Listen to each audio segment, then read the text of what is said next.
Pablo, buenas tardes. ¿Qué tal, Julio? Buenas tardes.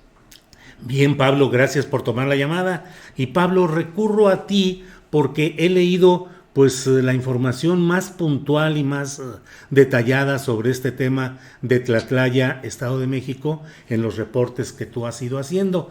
Ahora, el Centro de Derechos Humanos PRO ha dicho que conoció la versión de que 7 militares han sido detenidos en relación con este caso de Tlatlaya. ¿Qué sabes tú sobre este tema y cómo ves la presunta reaprensión de estos militares, Pablo? Bueno, me alegro de que uses la palabra presunta porque al Uh -huh. final alude un poco a la situación de opacidad provocada por la falta de información que por un lado, o sea, en que nos tiene la Fiscalía General de la República por un lado, la Secretaría de la Defensa por otro, incluso el Poder Judicial.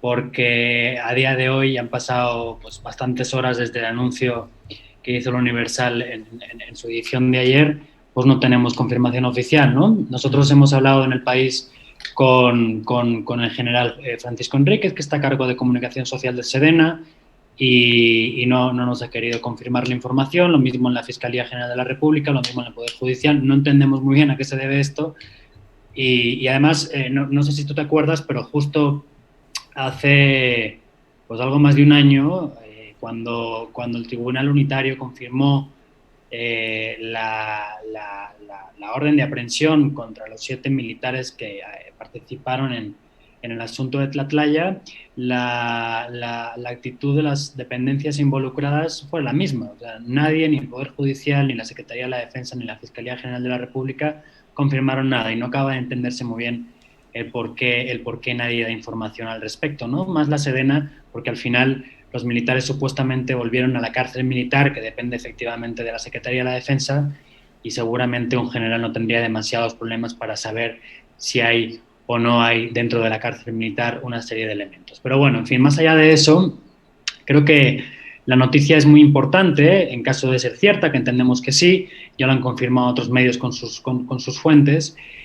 Y es importante, digo, porque plantea por primera vez en 5 años un camino legal para procesar a los militares implicados presuntamente en una matanza de al menos 8 personas. 8 personas, según la cuenta que hizo en su día la Procuraduría General de la República, pero podría ser más, podrían ser hasta 15, porque la Comisión Nacional de Derechos Humanos, en su investigación, elevó la cifra de la PGR o planteó que el número de personas ejecutadas tras el enfrentamiento inicial era entre 12 y hasta 15 personas, ¿no? Uh -huh. Una de las cosas que decía ayer el Centro de Derechos Humanos Miguel Agustín Pro es precisamente que debe quedar claro de cuántas víctimas estamos hablando.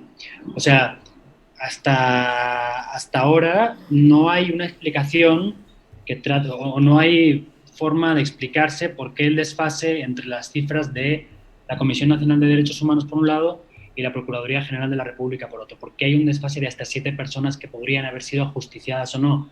No lo sabemos.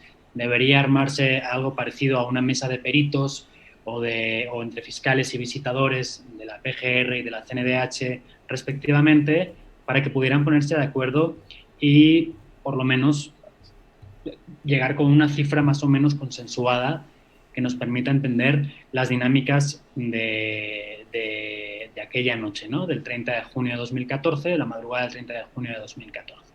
Yo creo que eso es de las cosas más importantes que deben ocurrir ahora. Entendemos además que con las pruebas que debe tener en cuenta ahora el juez que ve el caso, el tribunal que ve el caso, la situación para los militares implicados va a cambiar. Recordemos que de los 7 militares implicados hay 3 que están acusados de los delitos más graves, de homicidio por un lado y de alteración o de encubrimiento en modalidad de alteración de la escena de los hechos. Y precisamente pues, a partir de esta situación podríamos saber más cosas que tienen que ver con lo que a mi juicio resulta igual de importante que esto, es decir, la actuación de la cadena de mando. Uh -huh. O sea, tú te acuerdas, Julio, que cuando pasó un año de que esto ocurriera, es decir, más o menos en junio de 2015, el Centro Pro, que al final representa a una de las víctimas indirectas del caso, a Clara Gómez, que es o era la madre de una de las jóvenes que perdió la vida en la bodega aquella noche, Erika Gómez González, que tenía en esa época 14, 15 años.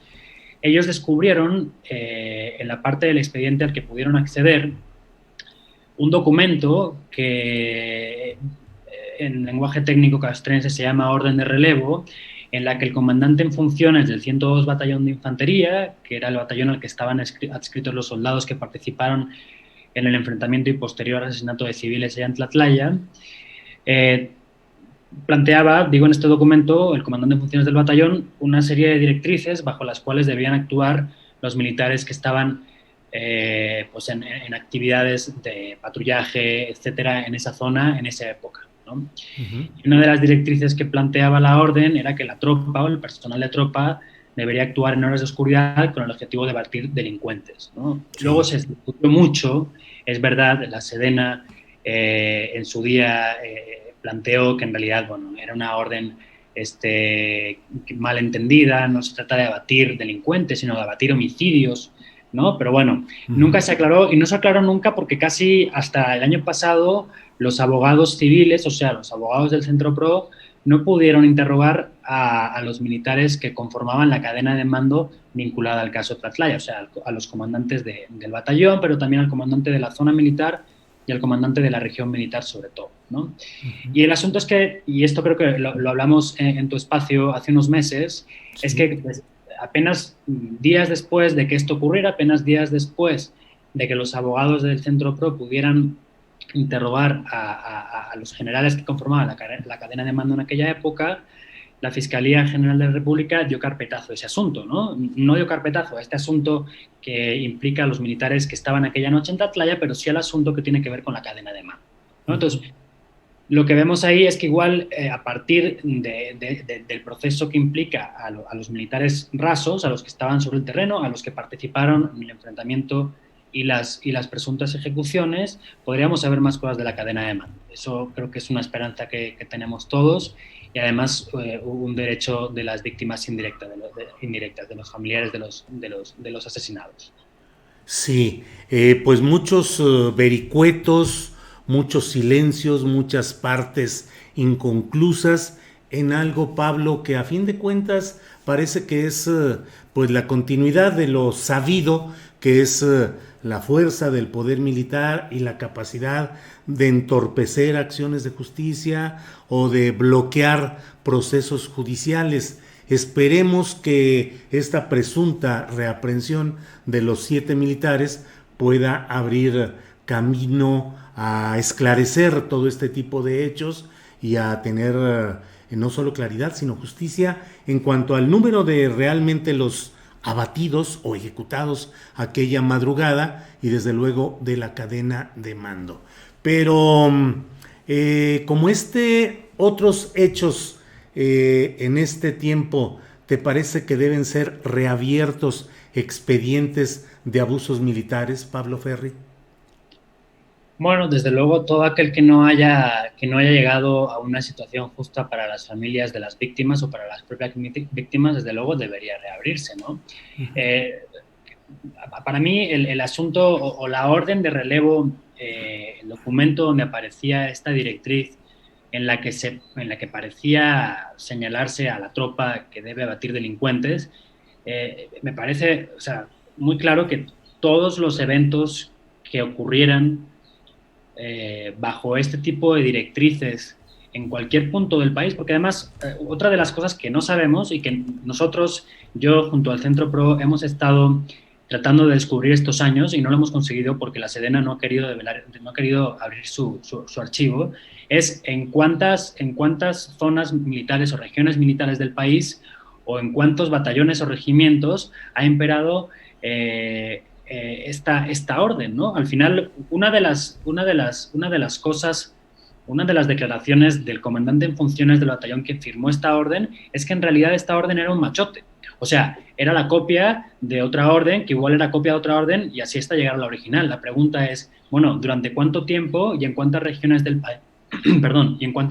país, ha funcionado una orden que comprendía directrices tan ambiguas, por usar un eufemismo, digo, porque al final una de las excusas que podrían poner los militares en el caso de Tlatlaya, los militares acusados de homicidio, es que, bueno, pues nosotros teníamos este tipo de órdenes, entonces la libertad para actuar bajo una serie de criterios pues era bastante grande, ¿no? Y eso es una cosa que no sabemos. A día de hoy, a 7 años casi del caso Tlatlaya, no sabemos en cuántas otras regiones del país había órdenes parecidas bajo las que actuaron los militares implicados en este caso.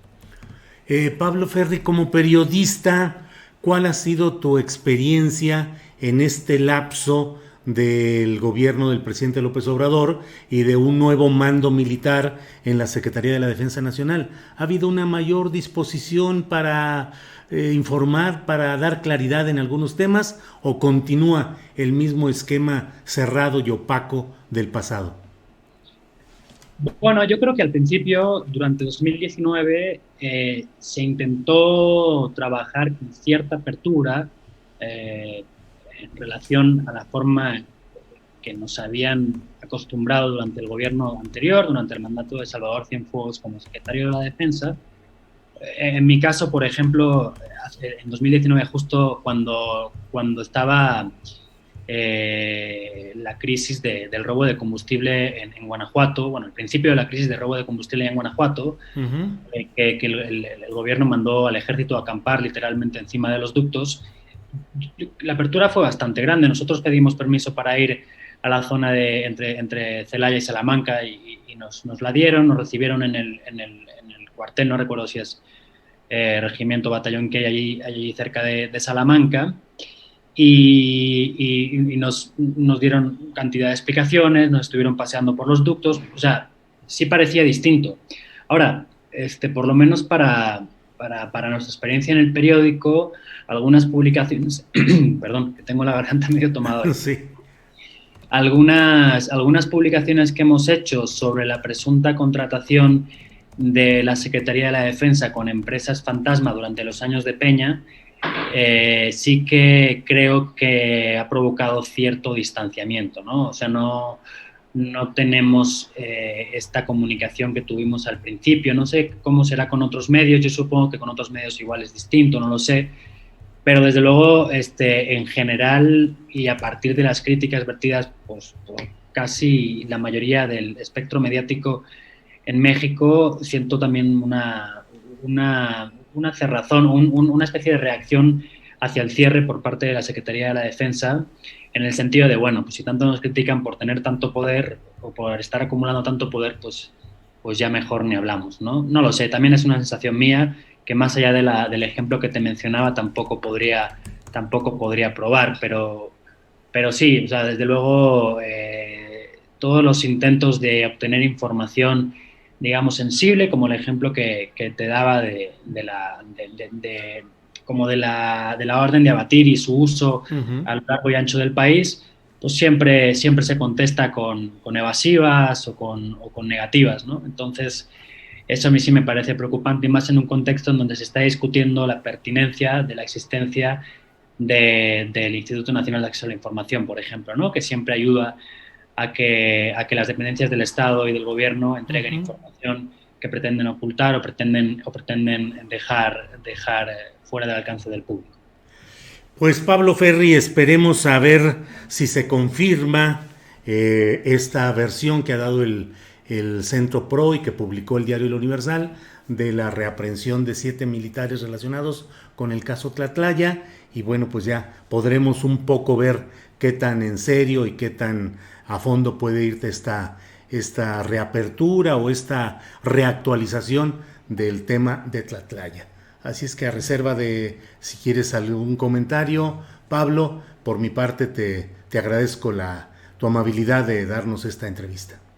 No, pues ojalá que sí, ojalá que transparenten la información en este asunto. Recordemos que es uno de los casos paradigmáticos de las relaciones entre el ejército y la seguridad pública en el sexenio de Peña, y más allá de las implicaciones en derechos humanos que tiene, ¿no? Pero bueno, en fin, pues gracias a ustedes, gracias a ti, Julio, y que pasen un buen fin de semana. Gracias, Pablo. Buenas tardes, hasta luego.